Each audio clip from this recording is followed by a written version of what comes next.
حضرت مولانا الیاس رحمۃ اللہ علیہ جو تبلیغی جماعت کے بانیوں میں سے تھے، ان کے دل میں بڑی فکر تھی کہ جب انگریز نے بر صغیر پر قبضہ کر لیا تو بہت دیہاتوں میں ارتداد پھیل گیا، مرتد ہونا شروع ہو گئے لوگ. یہ بہت فکر میں رہتے تھے کہ یہ مسلمانوں کو ہو کیا رہا ہے. کلمے کا لفظ پڑھنا نہیں جانتے تھے، یعنی اتنی جہالت پھیل رہی تھی. مدارس ختم کر دیے تھے انگریز نے، سارے تباہ و برباد کر دیا تھا مدرسوں کو. تو یہ بہت فکر، یہ راتوں کو اٹھ کے پریشان، نیند اڑ جاتی تھی ان کی کہ بھئی کیا کروں میں. تو بہت کبھی ان کا خیال آتا کہ میں بھی مدرسہ بناؤں. تو پھر یہ سوچتے کہ مدرسے میں تو محدود لوگ آتے ہیں نا، محدود بچے ہوتے ہیں، محدود لوگ ہوتے ہیں. یہ اتنی بڑی قوم جو اتنے لاکھوں لوگ ہیں ہندوستان کے، جس میں پاکستان اور بنگلہ دیش بھی تھا، ان کے ایمان کو کیسے بچایا جائے. نہ پیسے ہیں، نہ وسائل ہیں. حکومت برطانیہ کی ہے، وہ تو اسلام کو نہیں پسند کرتا تھا. تو اتنا درد تھا ان کے دل میں. ان کی سوانے میں لکھا ہے کہ راتوں کو نیندیں اڑ جایا کرتی تھی ان کی. ان کے اہل خانہ بتاتے ہیں چہل قدمی کر رہے ہوتے تھے رات کو. تو پوچھتے کیا کہہ رہے ہیں یہ ہمارے یعنی مسلمانوں کا ہوگا کیا، یہ تو سب اسلام سے دور ہو جائیں گے، اس کو کیسے روکا جائے. تو اللہ نے ان کے ذہن میں یہ ترکیب ڈالی کہ بھائی کوئی الگ سے مدرسہ بنانے کی ضرورت نہیں ہے، کوئی انسٹیٹیوٹ بنانے کی. یہ روایتی طریقے ہیں جو صدیوں سے آ رہے ہیں، چلتے رہیں گے. عوام میں کوئی بہت بڑا کام کرنا چاہیے. اور ان کے ذہن میں یہ بات آئی کہ جس چیز پہ انسان کا جان، مال اور وقت لگتا ہے، انسان کے دل صدیوں سے آ رہے ہیں، چلتے رہیں گے. عوام میں کوئی بہت بڑا کام کرنا چاہیے. اور ان کے ذہن میں یہ بات آئی کہ جس چیز پہ انسان کا جان، مال اور وقت لگتا ہے، انسان کے دل میں اسی کی قدر آتی ہے. صحابہ کرام کی جان بھی لگی، مال بھی لگا اور وقت بھی لگا.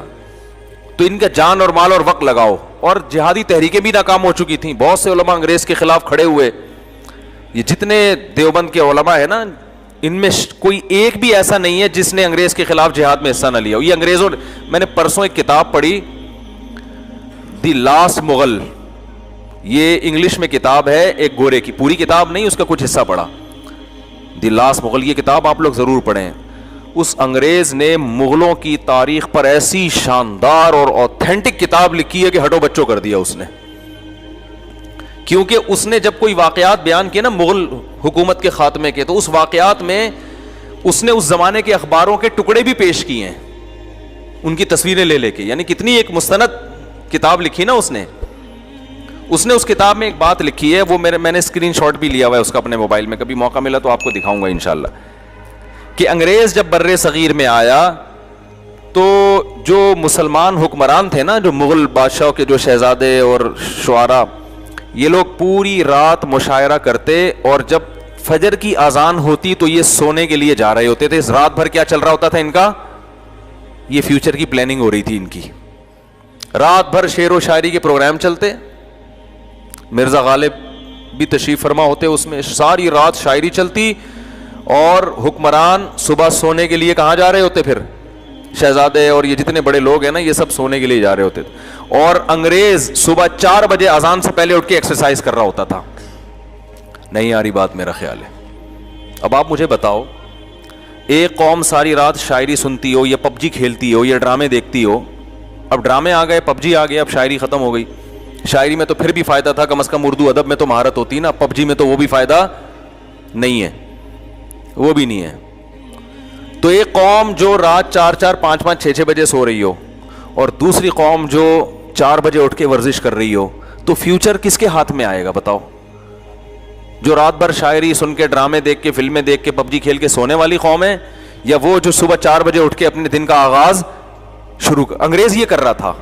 اور خدا کا قانون ہے، جو محنت کرتا ہے اللہ اسے عطا فرماتے ہیں. بغیر محنت کے نہیں ملتا. اگر بغیر محنت کے ملتا نا تو نبی صلی اللہ علیہ وسلم بدر میں تھوڑی آ کے لڑتے. اپنے صحابہ کو یہ تھوڑی کہتے کہ قوت اختیار کرو اور اپنے جسموں کو مضبوط بناؤ، یہ تھوڑی کہتے. آج ہمارے ہاں دیندار لوگ چاہتے ہیں کہ ہم نیک بن کے سارا پروٹوکول حاصل کر لیں. تو صرف نیک بننا کافی نہیں ہے، بلکہ نیک بننے کا حصہ ہے. تو یہ بہت بڑے مسائل ہیں. تو وہ انگریز نے کتاب لکھی ہے, ابھی بھی وہ زندہ ہے گورا, اور بہت اوتھینٹک کتاب ہے ہسٹری پہ. انگریز بعض کام بڑے خاندانی کرتے, چھوڑو بھی ہوتے ہیں, ایسا نہیں ہے کہ سارے صحیح ہوتے ہیں, لیکن اگر ان میں کوئی فیصلہ کر لینا کہ میں نے ریسرچ کرنی ہے تو وہ ریسرچ کا حق ادا کرتا ہے. اس نے اس زمانے کے اخباروں کے ٹکڑے, ان کی تصویریں بھی ڈالی ہیں. تو اس نے یہ لکھا ہے کہ صبح 4 بجے یا 5 بجے جب فجر کی اذانیں ہوتی تھیں تو مغل بادشاہوں کے مشاعرے ختم ہوتے تھے, یہ سونے کے لیے جا رہے ہوتے تھے, اور انگریز صبح 4 بجے اٹھ کے ایکسرسائز کر رہا ہوتا تھا. تو ظاہر ہے پھر حکومت کس کے پاس آنی تھی؟ انہی کے پاس آنی تھی جو اپنے آپ کو تیار کر رہا ہے مستقبل کے لیے. تو اس میں یہ لکھا ہے کہ انگریزوں کے خلاف جو لڑائیاں ہوئی ہیں نا, اس میں اس انگریز نے علماء دیوبند کے ایک کے نام بیان کیے ہیں. وہ گورا لکھ رہا ہے کہ یہ وہابی تھے اور یہ لڑے. یہ میں اس لیے بتا رہا ہوں آپ کو کہ آج بہت سارے الٹے سیدھے الزامات علماء دیوبند پہ لگائے جاتے ہیں. تو انگریز کے خلاف اگر کوئی میدان میں حقیقی معنوں میں آ کے کھڑا ہوا ہے نا, تو کون کھڑا ہوا ہے؟ یہ وہی جن کو صوفی کہا جاتا ہے, جن کو کہا جاتا ہے یہ بس چٹائیوں پہ بیٹھ کے اللہ اللہ کرنے والے تھے. یہ چٹائیوں پہ بھی بیٹھتے تھے اور میدان جنگ میں گھوڑوں پہ بھی بیٹھتے تھے. تو جب وہ جہادی تحریکیں ناکام ہو, کیونکہ مسلمانوں نے حقیقی معنوں میں ساتھ نہیں دیا. انگریز اتنا ذہن بنا چکا تھا کہ بغاوتیں ہو رہی تھیں, اپنے ہی لوگ بغاوت کر لیتے تھے. سید احمد شہید رحمۃ اللہ علیہ کی تحریک تھی, شاہ اسماعیل شہید رحمۃ اللہ علیہ شہید ہوئے, یہ سب اپنوں کی بغاوتوں سے ہوئے ہیں. مل جاتے تھے, پیسوں میں بک جاتے تھے مسلمان. تو اللہ کے فیصلے تو اجتماعی سطح پہ ہوتے ہیں نا, قوم صحیح ہوگی تو فیصلے ہوں گے, 2-4 افراد کے صحیح ہونے سے تھوڑی ہوتا ہے. تو حضرت مولانا الیاس رحمۃ اللہ علیہ نے جب دیکھ لیا نا یہ سب کچھ کیا ہو گیا ہے, ناکام, تو اب ایک حل تو یہ کہ مسلمانوں کو ایسے ہی چھوڑ دو. کہا ایسے ہی نہیں چھوڑا جا سکتا. اتنا درد تھا, اتنی فکر تھی, راتوں کو اٹھ کے نیند خراب ہو جاتی تھی. اور ہماری نیند خراب ہوتی ہے, کوئی پیسے نہیں واپس کر رہا, کوئی مسئلہ ہے وہاں, کوئی جو ہے نا, ان کی نیندیں خراب کیوں ہو رہی ہیں کہ بھائی یہ بر صغیر کے مسلمان تو سارے کافر ہو جائیں گے, یہ تو اسلام سے دور ہو جائیں گے. تو دینی مدارس کافی نہیں ہے اس فتنے کو کنٹرول کرنے کے لیے. وہ اپنا کردار تو ادا کر رہے ہیں مگر یہ کافی نہیں ہے. تو انہوں نے کیا کیا کہ لوگوں سے کہا, جا کے منتیں کی, دیہاتیوں کی, پاؤں پکڑے کہ بھائی کچھ وقت ماحول تبدیل کرو, اللہ کی راہ میں نکلو, کلمہ سیکھ لو, کچھ موٹی موٹی ایمان کی باتیں سیکھ لو. اور اس کا ایسی اللہ نے, چونکہ اخلاص بہت تھا, ایسی برکت دی ہے کہ توقعات سے زیادہ اللہ نے اس کام کو مقبولیت عطا کی. پھر وہ پیش گوئی کیا کرتے تھے کہ ایک دن آئے گا ہماری جماعتیں امریکہ جا رہی ہوں گی. لوگ ہنستے تھے کہ یہ کیسی باتیں کر رہے ہیں, امریکہ جائیں گی جماعتیں, جاپان جائیں گی جماعتیں, پوری دنیا میں ایک تہلکہ. اس وقت اگر تبلیغی اجتماع ایک ہی جگہ ہو جائے نا سب کا, ابھی تو مختلف ٹکڑوں میں ہے نا, تو حج کے بعد دنیا کا سب سے بڑا اجتماع ہے یہ. حالانکہ نہ کوئی انٹرٹینمنٹ ہے, نہ لنگر تقسیم ہو رہا ہے, کچھ ہو رہا ہے, نہ کوئی ایئر کنڈیشن روم ہے, مٹی میں دریوں پہ لوگ بیٹھے ہوئے, اور وہ دریاں بھی اپنے گھر سے لے کر آ رہے ہیں. کمال ہو گیا بھائی. ابھی میں اجتماع میں گیا تھا نا, میں اجتماع میں گیا, کراچی اجتماع میں 2-4 بزرگ حضرات سے ملاقات, زیارت کی نیت سے گیا تھا. ہم تو چونکہ بزرگوں کو مانتے ہیں تو ہم سمجھتے ہیں کہ ان کی زیارت کرنے سے فائدہ ہوتا ہے. بہت سے لوگ بزرگ لیس ہو گئے ہیں, ٹھیک ہے نا, وہ کہتے ہیں سارے بزرگوں میں کیڑے نکال کے انہوں نے کوئی بزرگ بولو نا چھوڑا ہی نہیں. وہ بزرگ ایسے, اس نے یہ کہا, اس نے یہ لکھا, اس نے یہ لکھا, اس نے یہ کیا. تو بزرگی مارکیٹ سے ان کے کیا ہو گئے ہیں, شارٹ ہو گئے. ہم لوگ کے الحمدللہ بزرگ ہوتے ہیں. تو مجھے اگر کہیں موقع ملے کسی بزرگ کی زیارت کا, میں کوئی بہت نیک آدمی نہیں ہوں, نہ کوئی بہت بڑا فنٹر ہوں, نہ میں دعویٰ کرتا ہوں میں بہت بزرگوں کی عقیدت ہے, ٹوٹے پھوٹے جو بھی اللہ کبھی توفیق دے دے تو میں کوشش کرتا ہوں کہ زیارت بولو نا کر لی جائے, کہ شاید قیامت کے دن کام آ جائے. تھوڑی بہت کوشش کر لیتا ہوں کہ شاید تھوڑی سی اس عقیدت کو اللہ تعالیٰ قیامت کے دن بڑا بنا دے. تو میں گیا وہاں, کچھ تبلیغ کے اکابر تھے, ملاقات کا موقع مل گیا. میں جب ادھر گیا نا تو وہاں 1-2 بزرگوں سے زیارت ہوئی. تو وہاں ہم جب بیٹھے نا کھانا کھانے کے لیے, میں اخلاص بتا رہا ہوں کہ حضرت مولانا الیاس رحمۃ اللہ علیہ کا جو سینے کا درد تھا نا وہ کیسے منتقل ہوا ہے. حالانکہ نہ کوئی اسباب تھے, نہ کوئی وسائل تھے, بل لوگوں کے جا کے منتیں کرتے تھے, کچھ وقت لگاؤ, اپنی جان, اپنا مال, اپنا وقت خرچ کرو. اس کی برکتیں دیکھیں کیسے ارب پتی کروڑ پتی لوگ جماعت میں نکلے ہیں, سارے کام آٹومیٹک ہو رہے ہیں. ڈاکٹر بھی بیٹھے ہوئے ہیں, کوئی فیس نہیں, ٹھیک ہے نا, ہوٹل کھلے ہوئے ہیں, کوئی پروفٹ نہیں ہے, سب فی سبیل اللہ, ہر آدمی فی سبیل اللہ. تو میں جب وہاں گیا تو ایک وہاں کوئی پرانے تھے, انہوں نے مجھے کھانا دیگ پہ بیٹھے ہوئے تھے, وہ دیگیں کھلا رہے تھے نا, ہم بھی گنے بن کے بیٹھ گئے وہاں پہ, ہمیں بھی خیر کھلایا انہوں نے, پھر پھوڑ کا کون چھوڑتا ہے بھائی. تو میں نے کہا یار یہ دیکھ پہ کون بیٹھا ہوا ہے, تو انہوں نے بتایا یہ کتنی فیکٹریوں کے مالک ہیں, یہ کتنے کروڑ پتی آدمی ہیں, اور دیکھو کیسے اپنے آپ کو کیا کر دیا. مجھے تو کوئی دیکھ پہ بٹھایا میں تو کم از کم نہیں بیٹھوں گا, میں کھا لوں گا. یہ دیکھ پہ مجھے کوئی تصویر کھینچ کے ڈال دے گا, مفتی صاحب کا بزنس ہے, کس کا, دیکھوں کا, عجیب سا لگ رہا ہوتا ہے نا آدمی. میں بکری کے ساتھ تصویر کھنچوانے کے لیے تیار ہوں, بریانی یا قورمے کی دیکھ کے ساتھ مجھے تصویر کھنچواتے ہوئے بڑی شرم آتی ہے, کیونکہ ایسا لگے گا ان کا کیا ہے, یہ دیکھوں کا کام کر رہے ہیں. ہمیں تو بڑی شرم آتی ہے, ہم تو نہیں بیٹھ سکتے, لیکن ان کا جگر ہے کہ نہیں ہے. دیکھو ایک کوئی دیکھے کوئی کسی کا بزنس ہے وہ تو بیٹھ جائے گا نا, لیکن اگر کسی کا بزنس بہت اونچے لیول کا ہو, اس کو دیکھ پہ بیٹھتے ہوئے شرم آئے گی. وہ تو کہے گا میں دیکھ کو آرڈر تو کر دوں گا, لیکن میں دیگوں میں کھانا بانٹوں گا نہیں, اتنی نہیں ہو رہی. ہاں بس آرڈر, جیسے ہم بھی کبھی کبھار کسی کو کھلانا ہوتا ہے, دیکھ کو آرڈر کر دیا, بھائی ادھر ہی بانٹ بوٹ کے آ جاؤ. دیکھ پہ بیٹھتے ہوئے انسان کو شرم آتی ہے. میں نے دیکھا یار دیکھ پہ بیٹھ کے کیا کر رہے ہیں, اور ایک نہیں ہے, لاکھ ہزاروں لوگ تبلیغ میں جڑے ہوئے ہیں, ان کی کروڑوں روپے کی آمدن ہے, درجنوں فیکٹریاں, ایسا اپنے آپ کو مٹی میں ملایا ہوا ہے, خاک میں ملایا ہوا ہے, غریب سے غریب آدمی کے پاؤں پکڑ پکڑ کے اس کو اللہ کی راہ میں نکال رہے ہیں, جس سے کوئی لینا دینا نہیں ہے. تو جب یہ میں اصل بتا رہا تھا, کام جب شروع ہوا نا تبلیغ کا, تو بہت پھیلنا شروع ہو گیا. حضرت مفتی محمد شفیع صاحب رحمۃ اللہ علیہ ایک دفعہ گئے حضرت مولانا الیاس رحمۃ اللہ علیہ کی عیادت کے لیے, بیمار ہو گئے تھے. تو حضرت مولانا الیاس رحمۃ اللہ علیہ نے فرمایا, جو میں اصل استدراج سمجھانا چاہ رہا تھا کہ بے دین میں اور دینداروں میں کیا فرق ہوتا ہے, کہ بے دین آدمی کو گناہ کر رہا ہے, عیاشی کر رہا ہے, اور اس کو نعمتیں مل رہی ہیں تو سمجھتا ہے کہ کیا یہ سب صحیح ہو رہا ہے بھائی. اور جو اہل اللہ ہوتے ہیں وہ تقوی اختیار کرتے ہیں, اور ان کو عیاشی نہیں بلکہ ان کے دین کے کام میں برکت ہو رہی ہے, تو وہ سمجھ رہے ہوتے ہیں شاید اللہ کی طرف سے ڈھیل نہ ہو, کہیں ایسا نہ ہو اللہ ناراض ہو اور اللہ نے کہا چلو ابھی کام کو پھیلنے دیتا ہوں.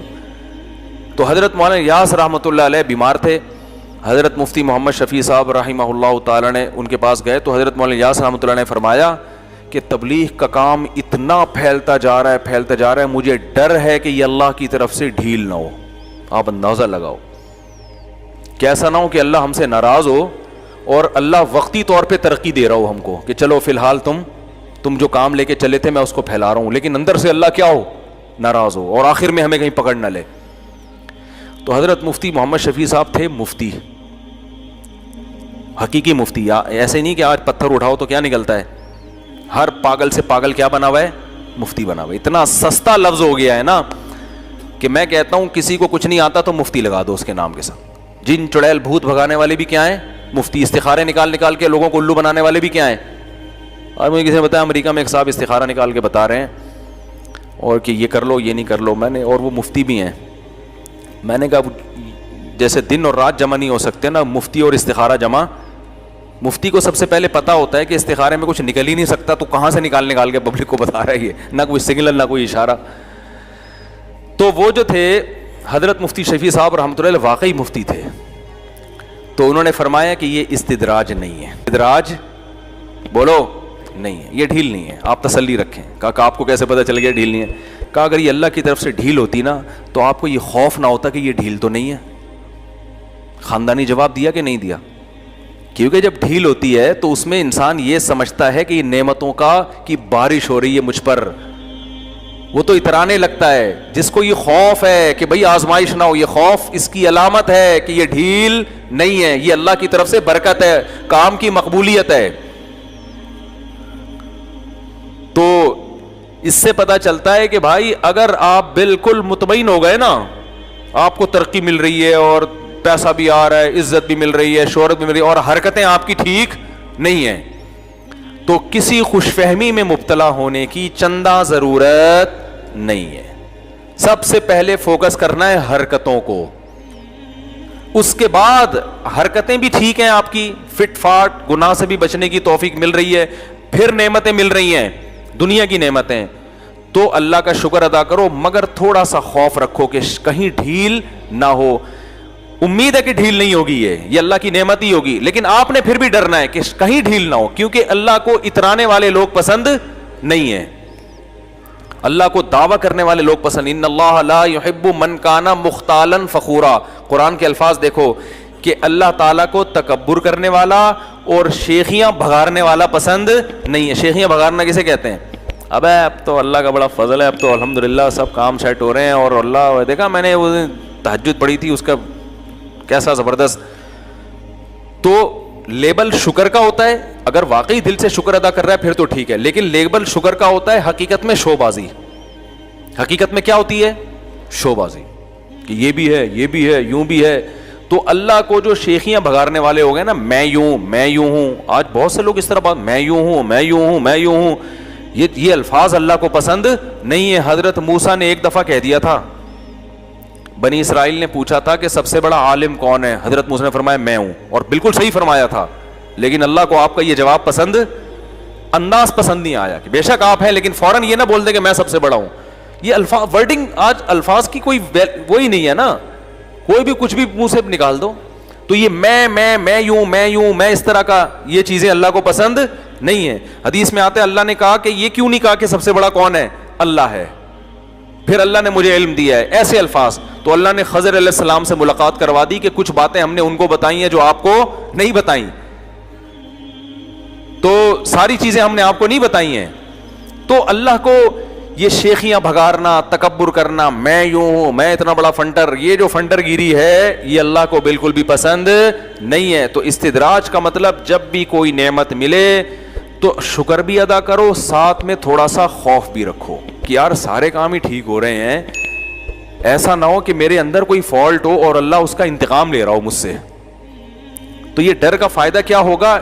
دو فائدے ہوں گے. ایک, عمل میں اور محاسبے کا موقع ملے گا کہ غور کرے گا واقعی میں ٹھیک بھی ہوں کہ نہیں ہوں. ایسا نہ ہو کہ میں اپنے آپ کو ٹھیک سمجھ رہا ہوں اور اس ٹھیک سمجھنے میں غلطی پر ہوں. ہو سکتا ہے میرے اندر کوئی فالٹ ہو جو میرے سامنے نہ, اس فالٹ کی وجہ سے نعمتیں مل رہی ہوں. لوگ پتہ ہے کیا دیکھ رہے ہوتے ہیں, جب ٹینشنیں آتی ہیں تو کہتے ہیں یار میرے اندر کوئی فالٹ ہوگا جو ٹینشنیں آ رہی ہیں. بھائی خوشیاں آ رہی ہیں تو بعض دفعہ ٹینشنوں کی وجہ سے خوشیاں آ رہی ہوتی ہیں, سوری برائیوں کی فالٹ ہوتا ہے اس کی وجہ سے خوشیاں آ رہی ہوتی ہیں, بعض دفعہ ایسا بھی ہوتا ہے.